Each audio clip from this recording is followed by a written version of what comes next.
আপনাদের সামনে হাজির হই বিভিন্ন যৌন স্বাস্থ্য শিক্ষামূলক বিষয় নিয়ে।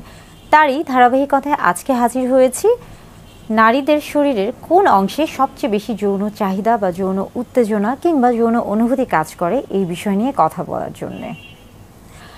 প্রথমে বলে থাকি যে একটি সুস্থ যৌন জীবনের জন্য নারী পুরুষ উভয়ের ক্ষেত্রে কিন্তু জানতে হবে যে তার শরীরের কোন অংশে সবচেয়ে বেশি যৌন অনুভূতি কাজ করে বা উত্তেজনা কাজ করে বা যৌন আবেগ কাজ করে। কেননা অর্গাজম অর্থাৎ সবচেয়ে বেশি যৌন তৃপ্তির জন্য কিংবা অর্গাজমের জন্য আসলে এই বিষয়টি জানা অত্যন্ত গুরুত্বপূর্ণ। বিশেষ করে স্বামী স্ত্রী উভয়ের ক্ষেত্রে উভয়কে জানতে হবে এবং উভয়ের এই বিষয়গুলোকে গুরুত্ব দিতে হবে। আজকে কথা বলবো নারীদের কোন অংশে সবচেয়ে বেশি যৌন অনুভূতি বা যৌন তৃপ্তি রয়েছে বা কোন অংশগুলো সবচেয়ে বেশি স্পর্শকাতর। আমরা জানি যে যে অংশগুলি সবচেয়ে বেশি স্পর্শকাতর হয়ে থাকে সেই অংশগুলোতে আসলে দেখা যায় যে সবচেয়ে বেশি যৌন উত্তেজনা কাজ করে। নারীদের ক্ষেত্রে যদি আসি সেই ক্ষেত্রে পুরুষদের মতো নারীদের শরীরে যেমন নারীর জননাঙ্গের যে একটি অংশ রয়েছে এবং এটি কিন্তু স্ত্রীর বা নারীর শরীরের বাহিরে বা বাহ্যিক দিকে এটা অবস্থান করে থাকে এবং এটি মূলত ক্লাইটোরিস। ক্লাইটোরিসের মধ্যে কিন্তু অনেক বেশি যৌন উত্তেজনা কাজ করে থাকে। অর্থাৎ নারীর শরীরের মধ্যে খুব উত্তেজনামূলক অংশের মধ্যে একটি ক্লাইটোরিস।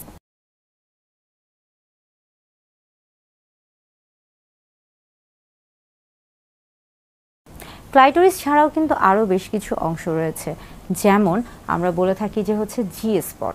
জি স্পটটা আসলে কি? জি স্পটটা হলো মূলত আমরা যদি বাহির থেকে চিন্তা করে থাকি নারীর যে জননাঙ্গ রয়েছে তাহলে বাহিরে অর্থাৎ আমরা বলে থাকি যে ভালভা এবং ভ্যাজাইনার যে বাহিরের যে অংশ রয়েছে সেখান থেকে যদি 1 ইঞ্চি বা 2 থেকে 2.5 সেন্টিমিটারের মতো ভিতরে প্রবেশ করানো হয়ে থাকে তাহলে যে জায়গাটি রয়েছে সেটাকেই কিন্তু জি স্পট বলা হয়ে থাকে এবং এই অংশেই কিন্তু অনেক বেশি যৌন উত্তেজনা কাজ করে। এর পাশাপাশি আরও বেশ কিছু অংশ রয়েছে যেখানে যৌন উত্তেজনা কাজ করে, যেমন আমরা যদি পর্যায়ক্রমে বলে থাকি যে ঠোঁটে এবং যদিও নারীর চুলকে সৌন্দর্যের প্রতীক বলা হয়ে থাকে, কিন্তু চুল কিন্তু সৌন্দর্যের প্রতীক ছাড়াও অনেক সময় অনেকের ক্ষেত্রেই নারীদের ক্ষেত্রে একটা যৌন উত্তেজনামূলক তৈরি করে থাকে, যৌন উত্তেজনা তৈরি করে বা যৌন উত্তেজনামূলক একটা অংশ হিসেবে কাজ করে থাকে।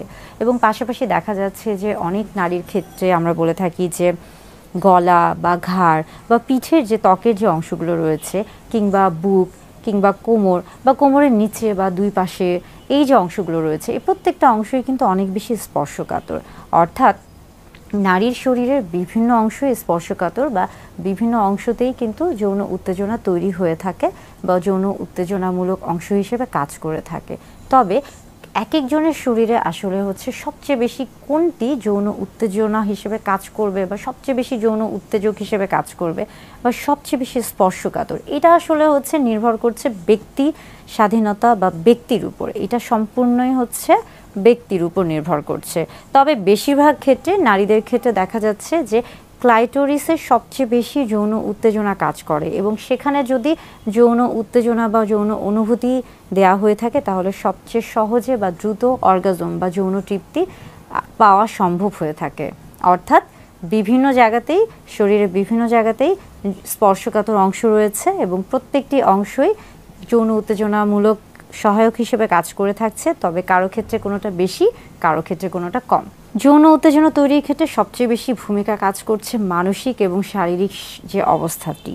অর্থাৎ যদি কেউ শারীরিকভাবে সুস্থ থাকে এবং মানসিকভাবে তৈরি থাকে বা প্রস্তুত থাকে তাহলে তার জন্য কিন্তু এই যে স্পর্শকাতর অংশের যে যৌন উত্তেজনা এই বিষয়গুলি কিন্তু খুব ভালো কাজ করে এবং এর মধ্যে কিন্তু অনেক গুরুত্বপূর্ণ ভূমিকা পালন করছে ফোরপ্লে, অর্থাৎ যেই প্রক্রিয়ার মাধ্যমে বা যার মাধ্যমে বা যেই ধাপে ধাপে যেই মাধ্যমে নারীর ক্ষেত্রে বা পুরুষের ক্ষেত্রে সবচেয়ে বেশি যৌন তৃপ্তি পাওয়া সম্ভব হয়ে থাকে। এই ক্ষেত্রে যেমন দেখা যাচ্ছে যে চুম্বন কিংবা জড়িয়ে ধরা কিংবা একসাথে কথা বলা বা স্পর্শ করা, এই যে বিষয়গুলো এই প্রত্যেকটা বিষয়ই